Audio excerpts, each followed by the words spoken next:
All right, I wanted to point out that in Blackboard, in today's learning plan, um, so at the bottom of today's learning plan, I have bubble under folder correct code.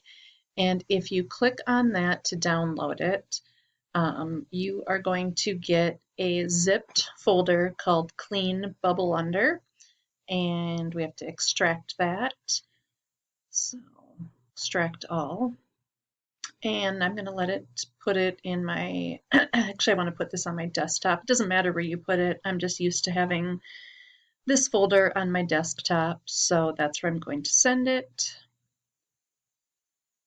And now on my desktop, I have a folder called clean bubble under. This ds underscore store, you can actually just delete that file. It came from my Mac.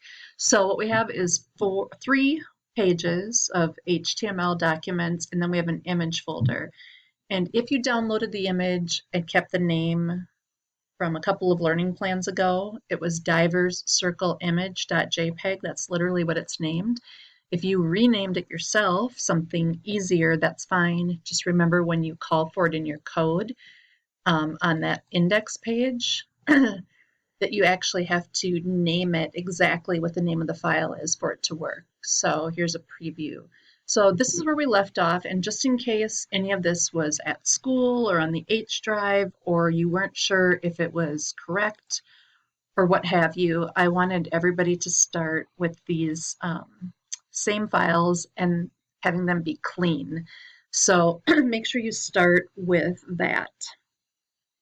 All right, moving on, we've talked about the cascade, and inline styles is the first one that we're going to talk about. These are literally configured in the body of the web page as an attribute of an HTML tag. So the example right here is we've used heading 1, and then we closed out heading 1, and then the text right here would show up just as a heading 1, which would be bigger and bolder.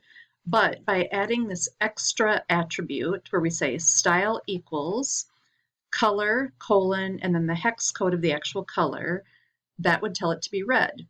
So this is only applying to the heading 1 this one time. Not if it happens on the page, if you have more heading 1s on the page, they are not going to be affected. This is a line by line, which is why it's called inline. So an example would be heading 1, style equals, and then in quotes, color FF0000. That is the code for red text. So this code right here would show up like this. Heading text is red. It would be stylized in red color. You can have more than one style declaration. It just needs to be,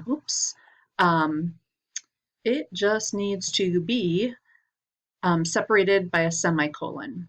So if we wanted it to be red and have a different background color, just behind your heading 1, we could do heading 1. Here's your opening tag, and see it closes right here like always.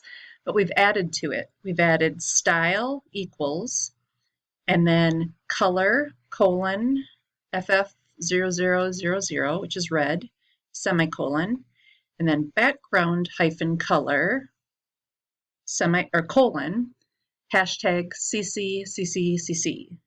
End quotes. Notice the quotes start here and they end at the very end of both declarations. So this is displaying a red heading with a gray background. So it might be hard to see, but there is a tinted gray behind this. So that's what an inline style looks like. Before we move on to embedded styles, I want to jump back to Blackboard, and it says follow along with the instructor as you work through the new CSS handout. So this is the handout we're going to be going through. It's adding CSS to bubble under. So it's several pages. If you want to print it, you can, but you don't have to. You'll be able to view it online. Of course, I have the world's slowest internet connection. All right, so this is what that document looks like when it downloads or loads in your browser window. Here's the download button if you wanted to save it to your desktop or download file, or if you want to print it.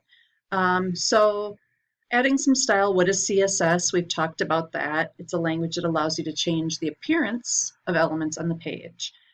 Inline styles. So this is what we just talked about. So if you're familiar with Microsoft Word, you've done this. You've highlighted some words, maybe the quick brown fox, and then in Word you'd go up and tell it to be bold and red.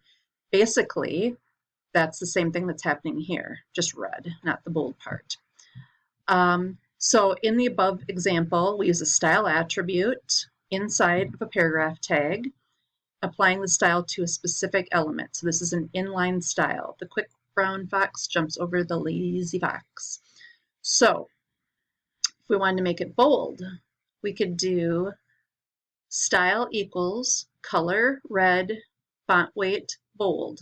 We've also talked about bold and strong being the same thing. Bold is kind of the older use. Strong is a preferred use because screen readers interpret that differently. So this is how we could add these inline styles. Notice that a semicolon separates, go away, separates the two declarations. So color is red, semicolon, font weight is bold. We're going to jump to our bubble under, and we're going to work on some things there. So they want us to open the about file in our text editor. So file open, I'm in Notepad,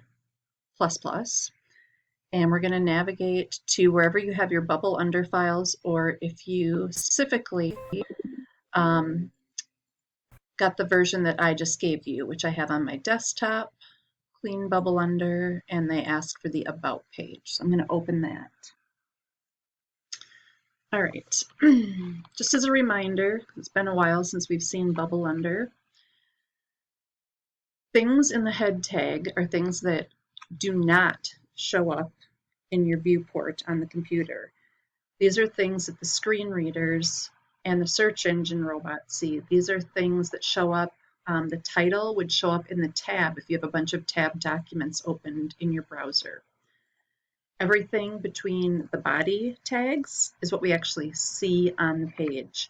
And then we've set this up with several divs. We have one called the header, and inside of that we have one called site branding and one called tagline.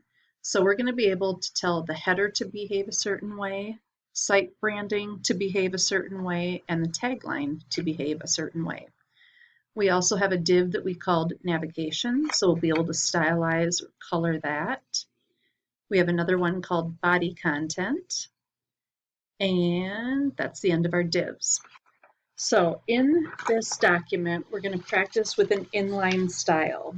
So we want to make the text in this first paragraph, and I'm going to try to zoom in here if I can remember how to do that on a PC. There we go. Whoops. So used to working on a Mac. This is actually hard for me. All right. So in this first paragraph, we want to make the text after the About Us heading bold and blue. So this whole entire paragraph that we have right here about Bubble Under is a group of diving enthusiasts. This whole entire paragraph we want to stylize to be blue and bold. So inside, to do an inline style, within this one paragraph, we're going to put a space, and then we're going to tell it some style rules. So we write style equals, and then our rules go in quotes separated by semicolons. So we're going to say quote, whoops, got to do the real quote, color, colon, and we're going to be generic and just say red. We're not going to put in a hex code right now, semicolon, space, and then we're going to say font, weight, colon, bold. That's exactly what we have in the book. Semicolon. We're always going to end with a semicolon in case we come back and do more rules, then we're ready to move on. And we're going to end with a quote. So style equals from that quote to that quote. Those are the two rules that we're adding. Color is red, font weight is bold. Okay, so we're going to do a save. Just going to come up to the save icon right here. And then I'm going to run this in Chrome or launch it in Chrome. And I don't know why I said red when it was supposed to be blue. The rules said blue.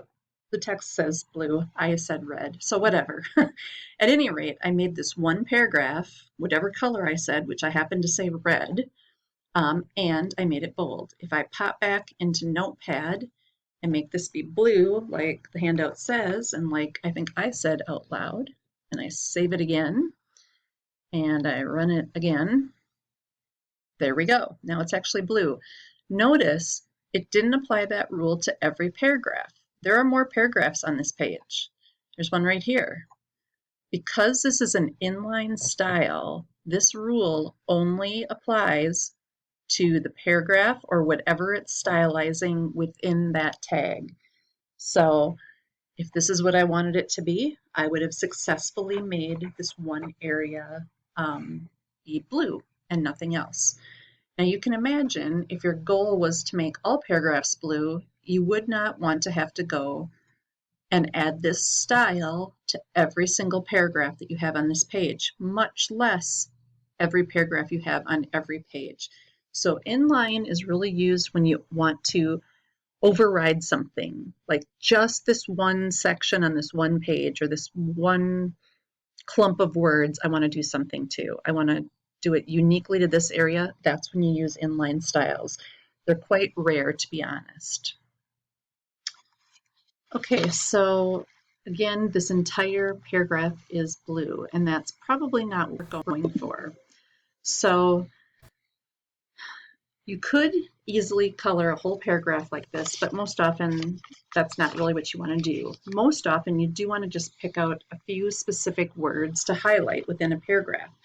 And how you do this is using something new that we haven't talked about. It's a span element, S-P-A-N, not spam like the food, which is a very gross food.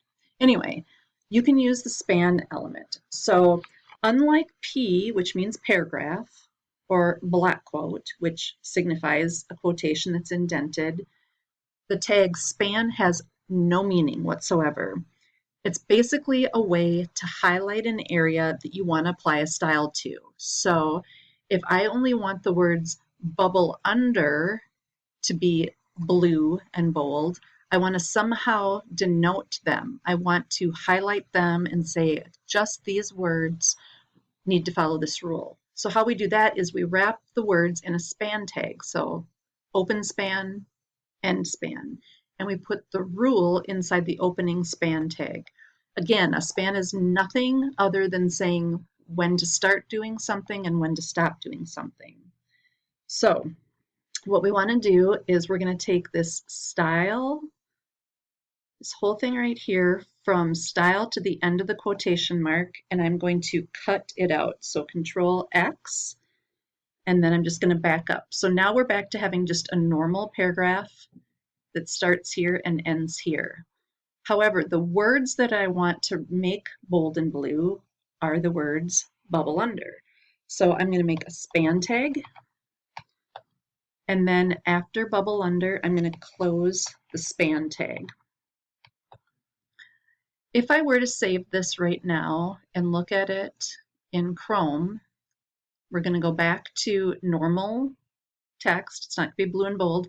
And the words bubble under, nothing is done to them right now because span means nothing. It has no meaning. So what we have to do is add this style rule right here. So I'm going to paste that back in, the one that we just cut. So from this opening span tag to this closing span tag, here are the rules you should apply. Here are the style rules. Make the text blue and the font weight bold. So this span tag dictates what happens to all of the words until the closing span tag comes up. So if we save that and pop back into Chrome, now just the words bubble under have that done to them, have it blue and bold. So that's one way of using a span tag. Another way, if we keep going through our handout, they have a demonstration line of the quick brown fox jumps over the lazy dog. If we wanted to make that whole paragraph italicized, we would put the style inside of the paragraph tags. But if we only wanted to make a few words of it italicized, we'd use a span again. So let's just look through here. How about if we go down to this sentence? We arrange weekends away as small groups. That's in emphasis, so that's going to be italicized right there. To cut out the cost of accommodations and travel and to ensure that everyone gets a trustworthy dive buddy. Another way of making just some words be italicized or emphasized, we're going to follow the rule in our handout that refers to the quick brown fox, but we're going to apply it to something in here. So let's say, just trying to find a sentence that's not so confusing here. Let's make these words, the parentheses, any excuse, eh? Let's take this whole chunk and do something to it. So we're going to wrap it in span tags. End span. So everything between the opening and closing span tags is what's going to be targeted. What do we want to have happen in here? So in the opening span tag, we're going to put a space, and we're going to say style equals, and then in quotes, font style, font hyphen style, colon, italic. And you notice how you get this, when you start typing, you get pop-ups, autofills. So if you hit enter, you don't have to keep typing. And then a semicolon, so we can do a second rule. And then font weight, colon, is bold. We're going to do another semicolon just in case we had another rule coming, and then we're going to close it out with the ending quotation mark. Notice when I didn't have that quotation mark, this didn't light up in yellow, and when I do, whoops, I'm going to do that, there, it goes back to highlighting correctly. We see the span tags in purple, and we see our style be lit up in yellow. So if that was what we wanted to have happen, we can save that and go check in Chrome.